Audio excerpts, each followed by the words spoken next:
长姐15岁，和戏子私奔。她把信件交给10岁的我，嫡母看了信，悲伤大痛，罚我跪家祠3天。寒冬腊月，我自此落下隐疾。5年后，长姐落魄归家，转头说我害了她一辈子，处心积虑要抢了我的未婚夫。长姐看男人的眼光，还真是一如既往。大家好，欢迎收看皮皮听书。与戏子私奔的长姐回来了。戏子被大哥拦在城外，打断了一双腿。因为长姐哭着求情，她被扔到山崖下自生自灭。芸娘一向良善，哪怕对那狼心狗肺的下贱戏子，也不忍心绝了她的生路。重伤断了腿，又被扔下100丈高的悬崖，在嫡母嘴里到底是一条生路。姨娘俯跪在嫡母身边，小心翼翼地打着衫。大小姐一向如此菩萨心肠，就算跟着那戏子。嫡母听了冷下脸。姨娘是嫡母从娘家带来的丫鬟，她一片忠心，但嘴笨，并未让嫡母开怀。我恭谨垂首，长姐是被她骗了去，长了些见识，却也没失了什么，以后不必提了，只当在祖父家休养了5年。嫡母这才点点头。你姐姐在江南休养，如今归家，你可要多和她亲近。我与姨娘走出院门时，正遇上梳妆后的长姐款款走来。她虽尽力维持，但步履间的仪态与从前已然不同。二妹妹，别来无恙。长姐安好。她的绣鞋在我眼前停留，顶上目光尖利。我低头。我颠沛流离，你沈银桥倒是锦衣玉食，想来这5年过得很好吧？如今倒是颇有贵女风范了，再不像从前那个黄毛丫头。我从前是什么样，府里的人都快忘了。姨娘对嫡母忠心耿耿，常教我忍让，我听了。5岁长姐因一盘点心推我落水，我高热3天。醒来，姨娘皱着眉，教我多学会忍让，不要争抢嫡出大姐的东西。8岁先生夸了我的字临得不错，课下长姐打砸了我的笔墨纸砚。姨娘揪着我的耳朵，耳郭被蛮力拉大了一圈。她3令5申，身为庶女，不能抢了长姐的风头。10岁，我已成了满城最平庸的官家小姐，无才无貌，不懂交际，是个闷罐子。长姐这时很喜欢带我一同出门，旁人的目光从我身上划过一圈，再看向长姐，就会更亮一分。长姐心情大好，我终于苟延残喘了几日。冬日用最差的炭火，夏日分来的瓜果都皱了皮。笔墨都是长姐挑剩下不要的，其实我都不在意。姨娘对我说，庶女就是庶女，永远是嫡出的仆婢，嫡母仁厚，没有让我饿死，好生生的养着，还有一个丫鬟使唤，简直是天大的恩泽。去赏花宴的路上，我莫名被长姐赶下马车，她叫我自己走着去。我见到在街边讨饭的流民，他们的衣服比我见过的都差，争抢着碗里的食物，像是饿了很久，眼里流露出凶狠的光。一个瘦骨嶙峋的男子从人堆里出来，站到了我面前，手里还拿着抢到的2个饼。我不敢哭出声，怕有更多人发现我。他还未说话，我就乖乖交出身上的钱袋。他接过，放了我。我认同了姨娘说的话，我在沈府已经过得很好了，要知足。即使我走到地方已经磨破了脚，心里也不敢对长姐有任何怨怼。可开席没多久，沈青云从宴会上跟人私奔了，派丫头把诀别信塞在了我的手里。我从宴席上回府，捧着那封信去了嫡母的院子。他看完大怒，一巴掌把我打在地上。你为何不拦着芸娘？你这没心肝的小娘养的，巴不得你姐姐出事。父亲来时，我已在雪地里跪了半个时辰。他的官服匆匆掠过我身边，短暂停顿了一刻。嫡母悲痛不能自已，在房内哭喊。父亲大惊大怒，立刻派人去拦截。戏子的门路3教9流，父亲不过是5品小官，吴府兵更不敢惊动公家。长姐没有被找到，而我从雪地被移到家祠，又跪了3天。我匍匐在冰凉的地上，惊愕寒冻之下，嘴角咸水沾连，生死之间，我既悲又怒。我已经一让再让，我不明白为何长姐总是不满意，为何我总是要让，为何我已经过得够卑微，长姐仍是要害我。我想起那个拿了我钱袋的男子，他在那样凶狠的人堆里，竟然抢到了2个饼，耳边留下数行血迹，可他今天饿不着了。我的钱袋里放着父亲随手打赏我的珠子，他如果知道去当，短期内不必再去抢食。我爬到龛边，拿了家祠供奉的祭品充饥，用手把地上的血捧起来，化成水解渴，嘴角的血色凝固成一块丑陋的黑疤。我没有绝望，也没有死，我不该因为他而死。我的目光只能看见神府四方的天，可我隐约明白，神府只有这么大，有些东西，第一个人拿了，第二个人就没有了。不抢的人只能得到施舍的剩饭，如果无人愿意施舍，就只能等死。乔娘，对小姐要恭敬，不可在背后落脸色。姨娘举起手掌，我后退半步。姨娘，你自愿为仆，我拦不住你。可我是主，按照你口中的尊卑，你无权干涉教导我。她一时怔住，她不过30出头，却已见老态，姿容不在。嫡母当年抬她，是为了和庄姨娘争宠，后来庄姨娘死了，她也就没有了用处。不是主君，反而日日跟在嫡母身后侍奉。仆妇间的小话，说她从未争到过宠，但命好生了个景儿，也算是半个子嗣，保她终生不被发卖挪送。可她对我也并不亲近，仅有的记忆全是在教训我，仿佛我出生就是为了给嫡母和长姐多一个忠心的丫鬟。我实在无法理解我的亲娘，只好移开眼不再看。这5年，父亲精于钻营，如今已是京城3品官。身为沈家仅剩的女儿，我紧随他的脚步，改了脾性，重拾书画，闲于言谈，传出自己的贤名。官途亨通，他渐渐挣脱嫡母娘家的约束，新宠了一位小庄姨娘。据说她生得很像那位生产而亡的庄姨娘，庄姨娘是父亲唯一自己做主纳的妾。小庄姨娘对我颇为友善，我的贤名加上她的偏心枕头风，且府中并无别的女儿。终于父亲为我攀了一门高婚，只待我16岁便可出嫁。对方是一品大员的长子萧远亭，出身高门，自身有功名，虽比我大5岁，可所有人都觉得确实是一门好亲。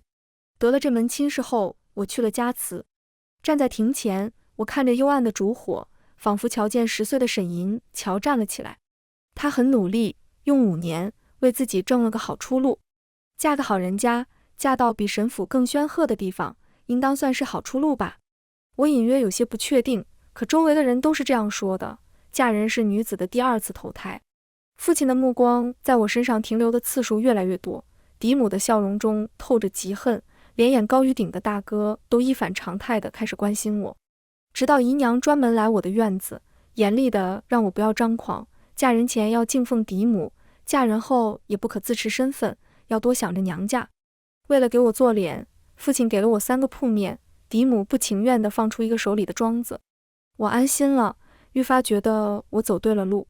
可长姐说她要这个，我才是沈家嫡女，这门亲事最合适的人选该是我。父亲半合着眼，恍若未闻。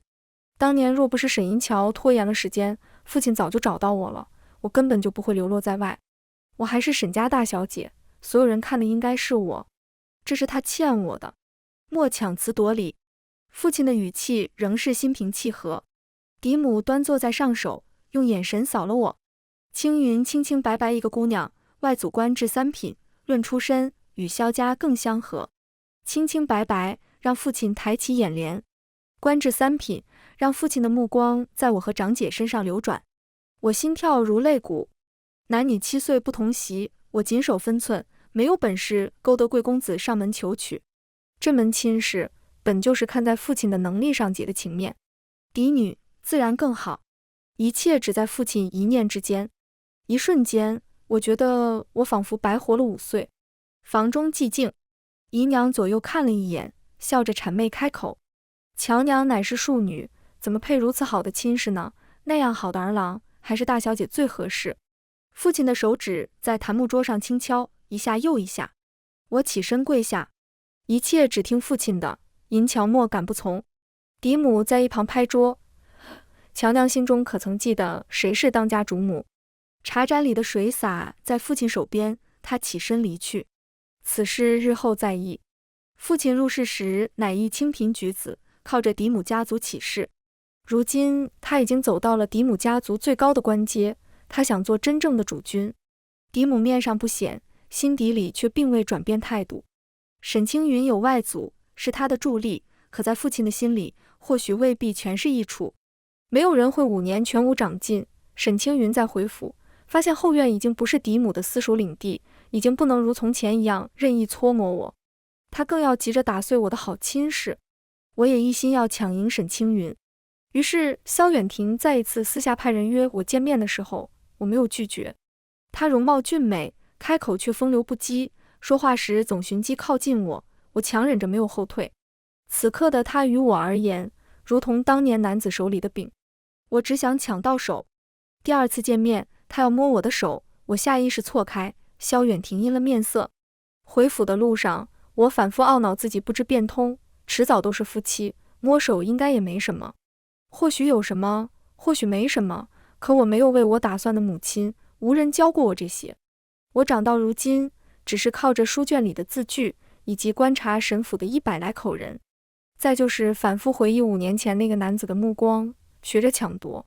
车辕在半道崩坏，我被迫下车，只是一个遥望，正看见方才在我面前还维持着世家子颜面的未婚夫，形容浪荡地走入青楼。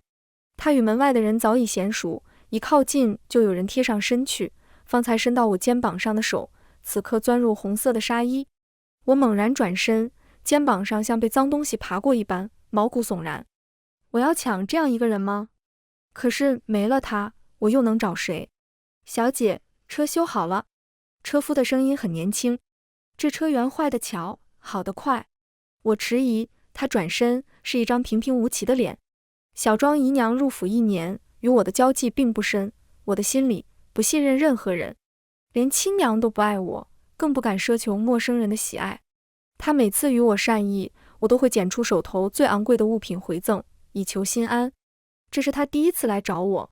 小庄姨娘生的一副美人面，逢人总笑脸盈盈，开口却是就非要嫁一个这样的东西。你有毛病，和你亲娘一样，脑子有病。我愣住，骂姨娘就算了，我不是，为什么骂我？她并不理我。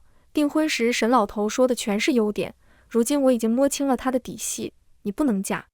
小庄姨娘，你未免太理所应当。看着他的眼神，我愣是把多管闲事咽了下去。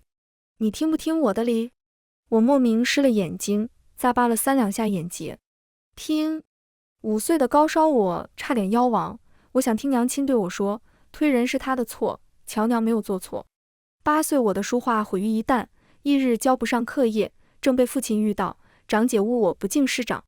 我想听夫子为我解释一句，沈银桥平时也是认真的。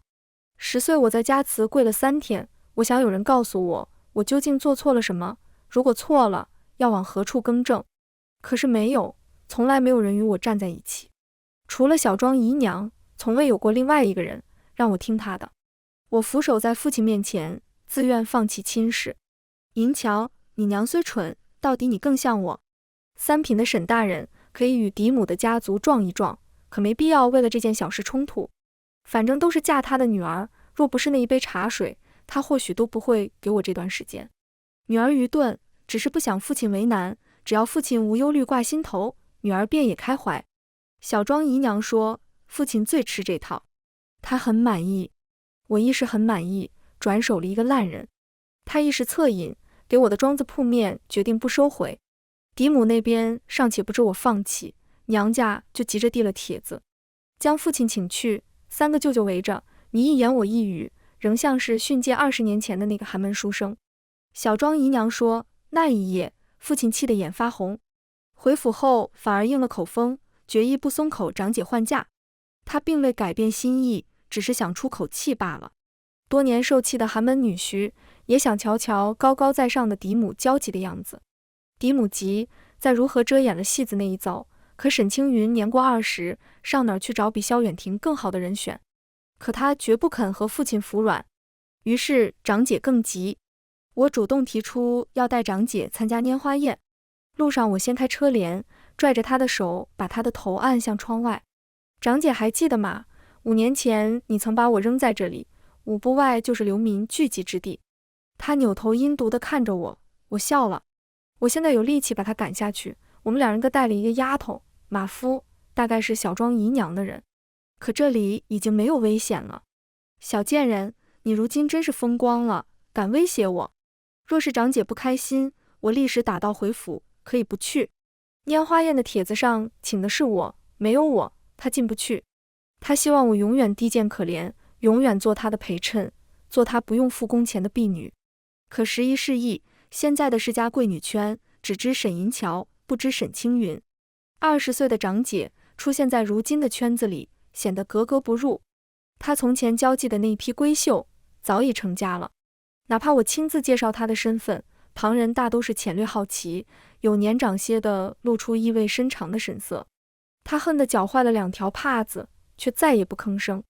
原来长姐也是一个人，皮肤细腻脆弱，错在车窗上会磨出红印子，血管里流着血，触手温热，会喘气，会怕，会忌惮。若用刀斧，应该也会死。怎么在我儿时的记忆里，她就像一座永远无法迈过的刀山？只有她伤害我，而我反抗，只会头破血流。可长姐不愧是长姐，她15岁便通了红鸾，与戏子朝夕相处5年。她显然更对萧远亭的胃口，只一场宴，她就能勾上他。萧公子出身名门，儒雅俊逸，怎是你配得上的？你再如何投机取巧，永远也比不过我。这辈子你只能匍匐在我的脚下。我点头，受教了长姐。这样好的人，还是留给长姐吧。他2人情投意合，日日在城中各处私会。萧远亭不再传消息给我，像是彻底把我忘了。可我依旧常坐马车外出。门房每日看着我与沈青云一前一后的出门，神情复杂。流言蜚语都在沈府底下盘了一层，可迟迟没有听到萧家上门换人的消息。我每日盘活手里的铺面银钱，小庄姨娘忍不住来我院里。你莫不是以为让她嫁去萧家，就算是惩罚了吧？我小心翼翼地从箱中拿出一个小盒子递给她，那宝珠圆润光滑，就是我那自视高贵的主母手里恐怕也没有这样大而饱满的。庄姨，你喜欢这个吗？据我多次观察，她必然是喜欢的，可我还是不敢确定。尚可吧，真是不错。你个小姑娘都从何处找来这些好玩意儿？她放在腕边比了比，又走到梳妆镜前，悬置于发间。好一会儿，她轻咳了2声，放下宝珠。我本想拿捏住那戏子，无论他找了谁，都能拉出来用用，可连尸体也没搜到。那戏子难道真就这么死干净了？死无对证，到时候还不是任老妖婆胡说？我讶然，他在我手上。长姐要进城的消息传来那日，嫡母就找来长兄，务必让那戏子死在城外，别污了眼睛。嫡母要他非死不可，我就知道绝不能让他死了。沈青云拿着萧远亭，嫡母也在后方鼓动父亲。见硬的不行，又使了软的。一顿茶饭，父亲率先松了口。贵女下嫁，生下长子长女，他对嫡母的情感远比他自己所知的更复杂。可萧家那边却出了问题，几次囫囵推脱，终于长姐听见萧远亭亲口说，沈青云为人放荡，用来调情偷香不错，可娶妻娶贤还是要庄重点好。2人在酒楼大打出手，撕扯得满城皆知。听到消息我有些愕然，2人竟然做得如此不体面。回府时见到众人皆是同情的目光，萧远亭决意不娶，沈青云也闹着不嫁。父亲的目光又移向了我，不知是不是我心里恨，总觉得他的眼睛变得格外浑浊。我这辈子大约是托生错了，怎么会遇上这样一家子人？气急反笑，我平静的出奇，仿佛无论抛来什么，我都甘愿承受。父亲到底良心尚存，知道要用真金白银补偿，我照单全收，因为沈青云一定会嫁。庄姨说沈青云怀孕了。嫡母的院子如同铁桶，塞不进去人，但新归来的沈青云不同。庄姨在她的饮食里加了十足的好药材，最是助孕养身。长姐你也知道，你要的东西我从来抢不过，萧远亭亦是。你要了就是你的，什么污糟东西我不要了，你好生捡回去供着吧。由不得他不要。萧家主君主母到底没有脸厚到沈青云和萧远亭的地步，忙着清理流言，尚未提起婚事。又过了半月，我和沈青云站在后院池边， 5岁时，他就是在这里把我推下去，我几乎没命。红口白牙就想污蔑嫡姐，果然是妾生的没娘养的玩意儿。就要你这样的蠢货毒妇，正好配萧远亭那个脏男人。他全然不记得了，可我记得那么清楚。伤人者往往能轻易遗忘，而被伤的人总是被记忆拉扯着反复回到昨天。不，只有长姐你配。我把他推下了水，水声激起湖底污浊，泛出恶臭，我却觉得格外舒心。我用那细子带制的左手，让嫡姐半夜独自来了池边。这里废弃多年，池底长满了青苔，沈青云惊慌坠入，在并不深的水里打滑。救命！救我！救我！绿苔蛛网缠绕在他的脸上，滴流下一道道污浊的水。密密麻麻的小虫子爬进他的发间、耳内，他的惊叫声越来越大。最后是路过的马夫救了大小姐，她本没晕，却在被救起的路上，头颅不小心撞上了假山。醒后，他大喊大叫，是沈银桥推了我，他要害死我。可嫡母坐在围外，并未回应他。父亲怒吼，满嘴胡言。银桥5岁落水后就再也不敢进水，全府皆知。且他今晚一直在落霞院，我亲眼所见，他如何害你？沈青云情绪更为激动，垂着双腿，衣衫凌乱。姨娘弓着腰，大胆上去为他整理衣物。大小姐莫要太过忧心，小心伤了身子。见他凑上来，沈青云一巴掌抽上去，尖锐的指甲划过他的脸，留下一道血痕。贱人，你一个妾也敢近我的身！父亲的眼神微不可察地瞥了我一眼，我早已跪在地上，抱着姨娘低声哭泣。姨娘发狠推开我，究竟是不是你害的大小姐？这么多年的冷待，我对此早有准备，可心里仍是一疼。庄姨捏着帕子并不走进来，乔姨娘，你莫要忘了我们是什么身份，敢教训家里的小姐。父亲像是情绪濒临极点，再也忍受不了蠢人，来人，把乔姨娘拖走。沈青云，你肚子里的孽种是何人的？是不是萧家那庶子？沈青云终于停了闹，仿佛失了气力。孽种？沈青云和萧远亭亲事必须得成了。萧远亭年过20，尚未有一子半女，萧家为着这肚子，又是萧远亭自己扯来的是非，倒也认下了沈青云。这下沈青云又想起萧远亭的好来，被管束在家中，但日日送信给萧远亭求和。那日的假山撞上了头，他像是将那只手掌全然忘了。萧远亭一字未回，反倒是往我这儿又投了许多脏信。我让门房收了，直送到沈青云房中。又是一番鸡飞狗跳。萧远亭妄想两女共侍一夫，但他的意见不作数。嫡母倒是反常的冷了下来。多日不见沈青云，外放的长兄病了，卧病数日，病榻搬回了沈府，架势像是要准备后事。他出生时先天不足，4岁仍不会说话，几乎要放弃他。后来嫡母和庄姨娘同时怀上孩子，乔姨娘不久也怀了。嫡母生下了沈青云，庄姨娘一尸两命，孩子没剖出就死了。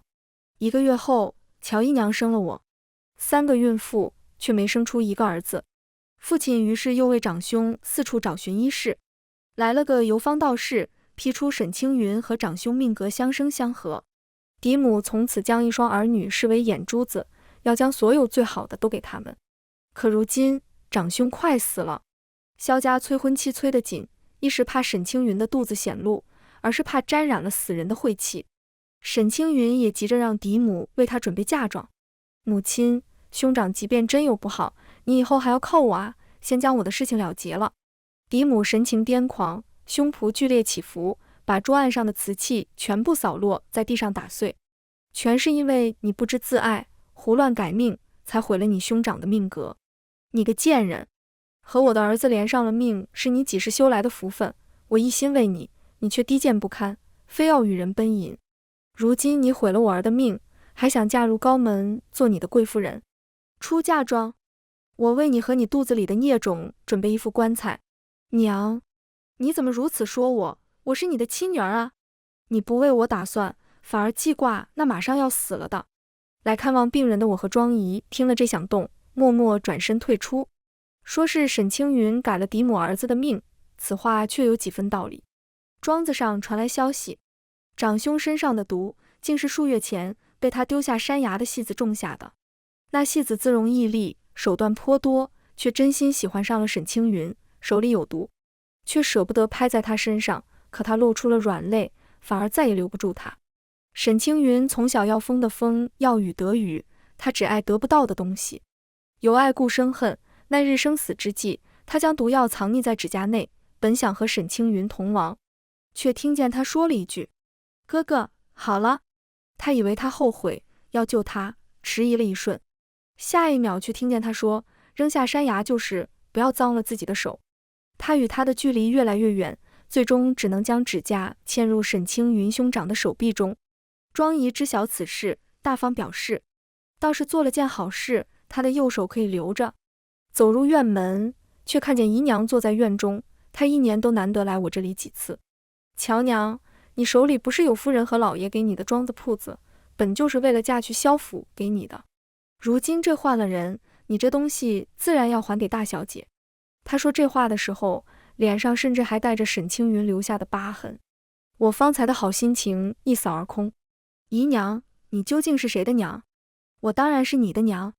娘是怎么教你的？贪得无厌，连大小姐的东西也要占着。一个庶女。我是因为你才一出生就是庶女，我不恨你，你反而恨我。他没有回答，只是反复让我把东西还给沈青云。姨娘无宠愚蠢，从前她生气后会暗中掐我，如今我长大了，她除了说几句话，再也对我做不了什么。可她被我赶走后，我却觉得比任何时候都累。我以为我自己一个人也能长大，可这世上总有我永远看不清的谜题。无论我翻过多少书，长了多少心机，无人能告诉我，为什么我的娘亲并不爱我。她甚至恨我，那她为什么要生我？长兄一日日迈进死亡线，父亲和嫡母肝肠欲断，全府上下不准有半点欢言笑语。日日见到我的亲娘在沈青云身边殚精竭虑，我是真的有些失魂落魄。亲哥要死，沈青云却只有抑制不住的急躁，竟然跑去长兄面前闹了一番，气得他当场呕了血，第二天夜里就断气身亡。嫡母疯了，要杀了沈青云，可挡在他身前的是我的姨娘。从前人人都知道乔姨娘对嫡母马首是瞻，可现在她竟然为了沈青云和嫡母决裂。毕生的女儿就是低贱，哪怕用金玉养着，永远不能变种。沈从善，我这辈子最悔的就是嫁给你，你这低劣的血脉，无论你穿上多昂贵的官服，都改不了。为了择官，你说你恋慕我，我与你成婚，我全家为你的前程铺路，你却背信弃义要纳妾，你害了我一辈子，你害了我的儿子，你以为你可以骑到我头上做主君了？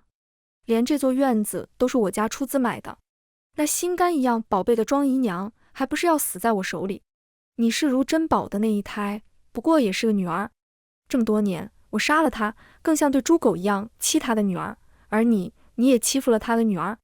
嫡母还欲再说，却被父亲一掌劈晕。他下手的狠绝模样，全然不似从前。被撕扯得满脸血色的乔姨娘还坐在地上，沈青云紧紧躲在她身后。父亲的眼神一过去，沈青云瑟瑟发抖，下意识抱住了乔姨娘的胳膊。而那聒噪、愚蠢、对我10数年冷漠如冰的姨娘，安静而坚决地回护于他。我在书上看到过这样一句话：慈母爱女，不求报恩。这么多年，我从未想象过那样的场景出现在我身上，不是没想，而是想不出。原来他不是不慈，只是不对我慈爱罢了。父亲的目光渐渐移向我，针扎一样掠过一眼，又落在我身后的小庄姨娘身上。我失了气力，连抬眼看她都嫌累。庄姨却迎了上去：主君，您别太伤心了。她推开他的手，封了这里，乔氏和沈青云不得出入，抱着嫡母走回了主院。花径阴暗，庄姨死死拉着我的手，她走得极快，不再让我看那一对母女一眼。庄姨，你和庄姨娘？二小姐想岔了，天底下一个姓氏的人多了。那庄姨娘是我娘吗？是吧？他们刚才说的就是那个意思。我的声音嘶哑，眼眶泛出酸水，心里却有一个角落亮了起来，带着热气的光芒，轰得人心间发烫。或许是这府里哪还有比你更惨的小人儿？是我，他最恨的就是我了，一定是我。我这有些欣喜的声音让他沉默了。乔姨娘死了，他以死谢罪，要偿还长兄的命。嫡母听了只是冷笑，他一条薄命，怎么能换我儿子的命？